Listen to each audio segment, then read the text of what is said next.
ನಮಸ್ಕಾರ. ಕರ್ನಾಟಕ ರಾಜ್ಯದ ನಾಗರಿಕರೇ, ಕಾಂಗ್ರೆಸ್ ಪಕ್ಷದ ಕಾರ್ಯಕರ್ತರೆ, ದಿನ ನಮ್ಮ ಜೋಬು ಪಿಕ್ ಪಾಕೆಟ್ ಆಗ್ತಾ ಇದೆ. ಬೆಲೆಗಳೆಲ್ಲ ಗಗನಕ್ಕೆ ಹೋಗ್ತಾ ಇದೆ.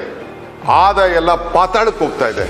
ಗ್ಯಾಸ್ ಬೆಲೆ, ಪೆಟ್ರೋಲ್ ಬೆಲೆ, ಡೀಸೆಲ್ ಬೆಲೆ ಗಗನಕ್ಕೆ ಹೇರ್ತಾ ಇದೆ. ಹೆಣ್ಮಕ್ಳು ನೋವನ್ನು ಹೇಳ್ಕೊಳಕ್ ಆಗ್ತಾ ಇಲ್ಲ. ಅದಕ್ಕೆ ನಾನು ಕಾಂಗ್ರೆಸ್ ಪಕ್ಷದ ಪರವಾಗಿ ಮನವಿ ಮಾಡ್ಕೊಳ್ತಾ ಇದ್ದೇನೆ. ನಮ್ಮ ಪ್ರತಿಭಟನೆಯನ್ನ ಈ ದೇಶದ ಪ್ರಧಾನಮಂತ್ರಿಗಳಿಗೆ ತಿಳಿಸ್ಬೇಕಾಗಿದೆ. ಅದಕ್ಕೆ ನಿಮ್ಮ ಗ್ಯಾಸ್ ಸಿಲಿಂಡರ್ನ, ನಿಮ್ಮ ವಾಹನನ ಮನೆ ಮುಂದೆ ನಿಲ್ಲಿಸಿ ಒಂದು ಹೂವು ಹಾಕಿ ಜಾಗಟೆ ಹೊಡೆದು ಪ್ರತಿಭಟನೆ ವ್ಯಕ್ತಪಡಿಸಬೇಕು.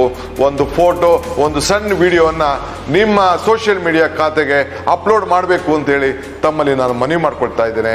ಈ ದೇಶಕ್ಕೋಸ್ಕರ ನೀವೆಲ್ಲ, ಈ ದೇಶವನ್ನು ಉಳಿಸ್ಲಿಕ್ಕೋಸ್ಕರ ನೀವೆಲ್ಲ ಹೋರಾಟ ಮಾಡಬೇಕಾಗಿದೆ. ಕೈ ಜೋಡಿಸಿ ನಿಮ್ಮ ಜೊತೆ ನಾವಿದ್ದೇವೆ. ನಿಮ್ಮ ಧ್ವನಿಯಾಗಿ ನಾವಿದ್ದೇವೆ. ನಮಸ್ಕಾರ.